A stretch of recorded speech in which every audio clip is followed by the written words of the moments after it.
Hello, welcome back to Mark, and let's dive into the Pulwama attacks in Jammu and Kashmir. We have three options right away.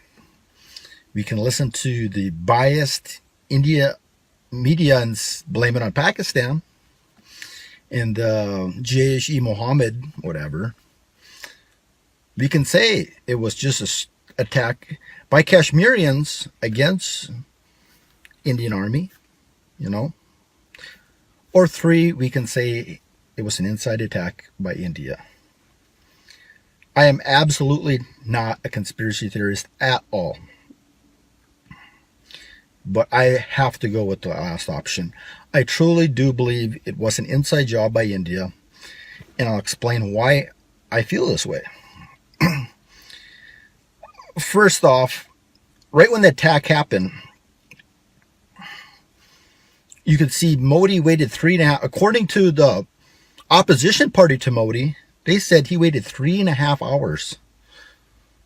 The first 3.5 hours after the attack, he was taking pictures. He was doing some kind of movie video type thing where he's just promoting himself. He didn't even talk about it.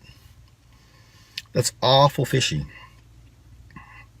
And then if you look at Pakistanis, Imran Khan, you could see right in their eyes that it's just like, wow, I wasn't expecting this, They were shocked looking.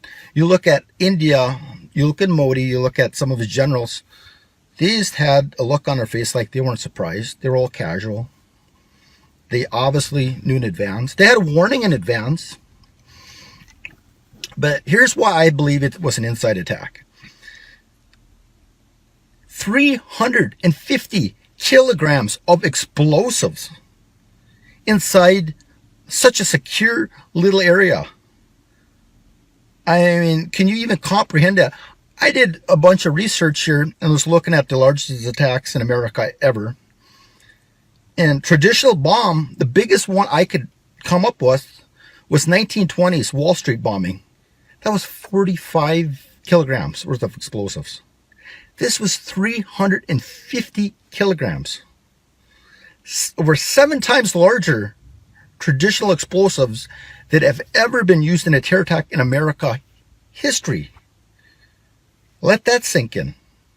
How the hell did they get 350 kilograms of explosives in Jammu and Kashmir?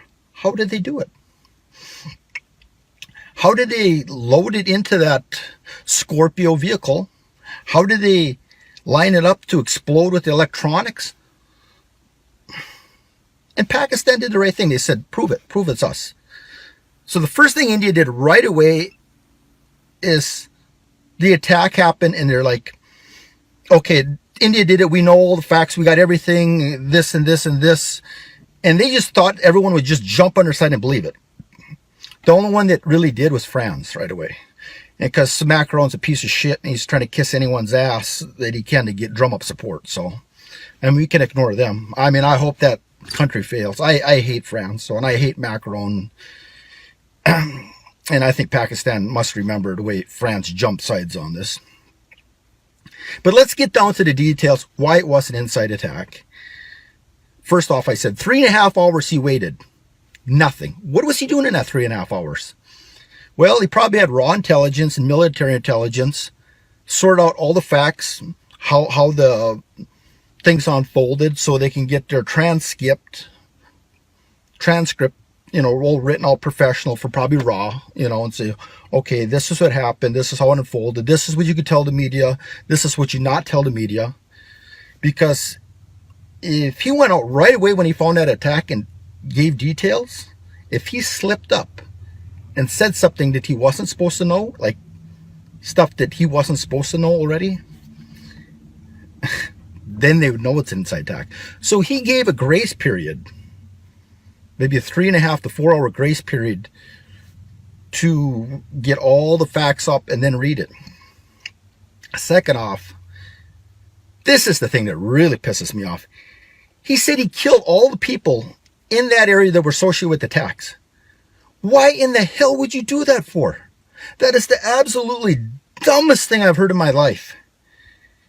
if you have the mastermind of the attack, you take that person by alive to get information. That is your link. If Pakistan did it, that is your link back to Pakistan. Okay? You killed your evidence. What evidence you got now? What you said you got inconclusive evidence. Where is it? They're demanding it. First thing I would ask, Indian Army, you have these, why did you kill these terrorists for? Obviously you take them alive. You know? If the CIA hired me to find some mastermind attack of some big attack in the United States, I'm going to get that guy alive. If I kill the guy, I'm going to resign from my position. I'm going to say I failed, or I'm going to give it a reason. I'm going to say the dude was strapped up with C4 and he was going to die anyways, or the guy committed suicide.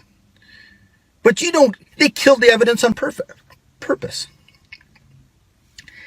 And the problem with that is ISI, what they would have did is they would have got a hold of contacts of the people that carried it out and asked them, where did you get the explosives? Who gave them to you? Who lined it up? Who told you to hit this spot at this time? They would have probably got some names. They could have probably drawn out a face sketch. And ISI and Pak Army could probably link it back to some guy maybe working for the Indian Army and reverse engineer how it was an inside job. Pakistan didn't want that. India did not want that. They killed all the evidence. They killed all the evidence there. Anybody associated with that attack, they killed them. Why would you do that for? Second of all, that place was secure as hell. Probably the most secure place in the world, almost, that road. They had checkpoints everywhere. So you have a Scorpio car with 350 kilograms of explosives in it? All these dog-sniffing dogs, you could have one little stick of dynamite inside the tire well of a car and they'll go right over to it and sniff it and sit there. You're going to tell me they don't have that technology? They don't have a goddamn bomb-sniffing dog over in India at the checkpoints? It's ridiculous. You have a Scorpio come over, you pop open a door, a dog's there. If he just sits there, you got to search the thing. And you got how many checkpoints? And then you kill the evidence. And then Modi doesn't respond for 4 hours. And when he does, he's all casual and he doesn't look surprised. And now let's go into the motive. Why would they do it? Pakistan has nothing to gain by it. For 30 years, Pakistan has been struggling economically, okay? And now all of a sudden they got this massive investment. You got Gadar down there, and you got CPEC. You have Saudi just invested like $20 billion. You have, United Emirates investing. You have Russia invested like $10 billion into the gas infrastructure. So all these infrastructure advancements, and India didn't like it. They did not like it. They wanted to destabilize Pakistan. And I believe they figured they had to pull this off. They did an inside job. And the whole goal of the attack was to isolate Pakistan, both diplomatically and financially. That was their goal. So they did the inside job, and they just thought they were going to do the same thing they've always done in the past, like they did with the 1999 war, where Pakistan's a terrorist nation, and we condemn terrorists, and everyone has to be against them. It didn't work. So this attack was a success for Pakistan, because the world is not believing them. And they tried to sanction a couple people in the Olympics for it from Pakistan, and the Olympic Committee said, you don't have the evidence. They didn't buy it either. So this whole attack is backfired on India. And I think the attack is going to backfire in a way that it's going to get Modi out of office. Because it seems like the opposition party, the Congress party over there, they hate it. And there's nothing more they want to know than it's an inside job. If they figure it's an inside job and Modi had something to do with it, and you have enough public opinion in India thinking that, he's done. He's absolutely done.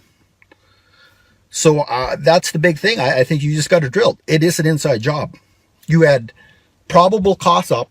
They had everything to gain from it, India. Pakistan had nothing to gain from the attack. You look at the amount of explosives that were brought in there that weren't detected, that sat there for how long. India killed all the evidence or anyone associated with it to be questioned, which is absolutely ludicrous.